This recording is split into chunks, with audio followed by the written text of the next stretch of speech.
നമസ്കാരം, കളരി സ്റ്റഡീസിലേക്ക് വീണ്ടും സ്വാഗതം. ഇന്നത്തെ വീഡിയോയിൽ മുച്ചാൻ ബൈറ്റിൻ്റെ ഒരു ആപ്ലിക്കേഷൻ ആണ് കാണിക്കുന്നത്.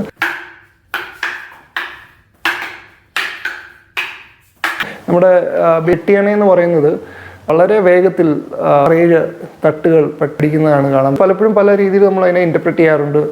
സ്ട്രൈക്കുകളുടെ വേഗത കിട്ടും, അല്ലെങ്കിൽ റിസ്റ്റിൻ്റെ ആ ചെറിയ മൂവ്മെൻറ്റിൽ നമ്മുടെ കോണ്ടെക്സ്റ്റായിട്ട് പലപ്പോഴും നമ്മളിപ്പം മുച്ചാൻ പയറ്റിൽ ചെയ്യുന്നത് ഇപ്പം രണ്ടുപേരും അമർന്ന് ഇങ്ങനെ വെട്ടിയാണ്, അങ്ങനത്തെ ഒരു സിറ്റുവേഷൻ നമുക്ക് റിയൽ ലൈഫിൽ വരാൻ വളരെ സാധ്യത കുറവാണ്. അപ്പോൾ നമ്മളങ്ങനെ ട്രെയിൻ ചെയ്യുമ്പോൾ നമുക്ക് നല്ല ഉറപ്പുള്ള ലോ സ്റ്റാൻസും നമ്മുടെ ബോഡിയൊക്കെ സ്ട്രോങ് ആവും.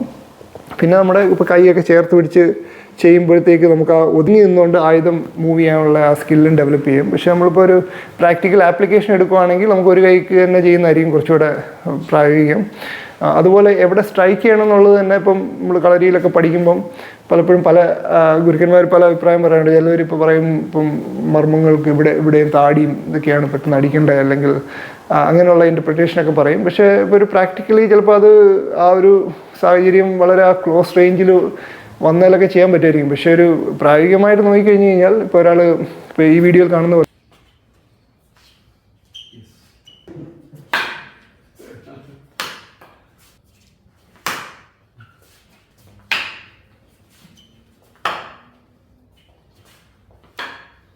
അപ്പോൾ നമ്മളൊരു പ്രാക്ടിക്കൽ ഒരു റിയൽ ലൈഫ് സിറ്റുവേഷൻ നോക്കിക്കഴിഞ്ഞ് കഴിഞ്ഞാൽ ഇപ്പോൾ ഒരാൾ എന്തെങ്കിലും ആയുധം വെച്ച് നമ്മളെ അറ്റാക്ക് ചെയ്ത് കഴിഞ്ഞ് കഴിഞ്ഞാൽ നമുക്ക് പെട്ടെന്ന് തന്നെ അയാളുടെ കൈക്കിട്ടടിച്ച് ആയുധം തട്ടിത്തെറിപ്പിക്കാൻ പറ്റും.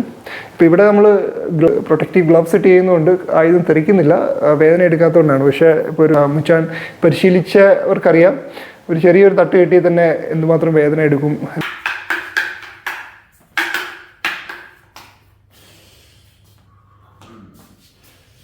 അല്ലെങ്കിൽ നമുക്ക് അതിനെ സ്റ്റോപ്പ് ചെയ്യാനുള്ള ആവശ്യത്തിന് പവർ ആ ചെറിയൊരു മൂവ്മെൻറ്റിൽ നമുക്ക് ജനറേറ്റ് ചെയ്യാൻ പറ്റും എന്നുള്ളതാണ്. ഇപ്പോൾ ഇവിടെ നമ്മൾ നോക്കേണ്ടത് ശരിക്കും ആ ഒരു ക്ലോസ് റേഞ്ചിൽ ഒരു അപ്വേർഡായിട്ടും അല്ലെങ്കിൽ ഡൗൺവേർഡായിട്ടും നമുക്ക് ആ ഒരു 4 ടൈപ്പ് ഓഫ് സ്ട്രൈക്ക് നമുക്ക് വെട്ടിയണേ നമുക്ക് കിട്ടുന്നതാണ്. അപ്പം ഇങ്ങനെയുള്ള ഇൻ്റർസെപ്ഷനെ മുകളിലോട്ടെ താഴോട്ടെ, അപ്പോൾ അത് ആ ഒരു സ്പീഡിൽ നമുക്ക് ചെയ്യാനുള്ള റിസ്റ്റ് മൂവ്മെൻറ്റും ബോഡി മൂവ്മെൻറ്റും ആ ഒരു ചെറിയ ഇതിൽ തന്നെ പവർ ജനറേഷൻ നമുക്കവിടെ നമ്മൾ പരിശീലിക്കുന്നുണ്ട്. ഇപ്പോൾ നമ്മൾ പലപ്പോഴും നമ്മൾ ഡെമോയ്ക്കൊക്കെ വേണ്ടി പ്രാക്ടീസ് ചെയ്യുന്ന പല പ്രാക്ടീഷണേഴ്സും പെട്ടെന്ന് ഇങ്ങനെ ചെറുതായിട്ട് മുട്ടി പോകുന്നതാണ്. പക്ഷേ നമ്മൾ ചെയ്യുമ്പോഴെന്നുള്ള ആ ഒരു ക്വിക്ക് ആ ഒരു റിസ്റ്റിൻ്റെ ആ ഒരു മൂവ്മെൻറ്റിൽ നമുക്ക് നല്ല പവർ ജനറേറ്റ് ചെയ്യാൻ പറ്റും നമ്മൾ അതിനെ ഒരു ഇൻഡിവിജ്വൽ ടെക്നിക്കായിട്ട് ചെയ്യുവാണെങ്കിൽ.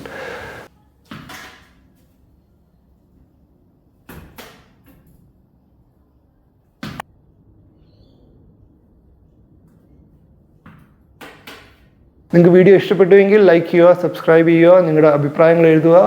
അടുത്ത വീഡിയോയുമായി കാണും വരെ ഗുഡ് ബൈ.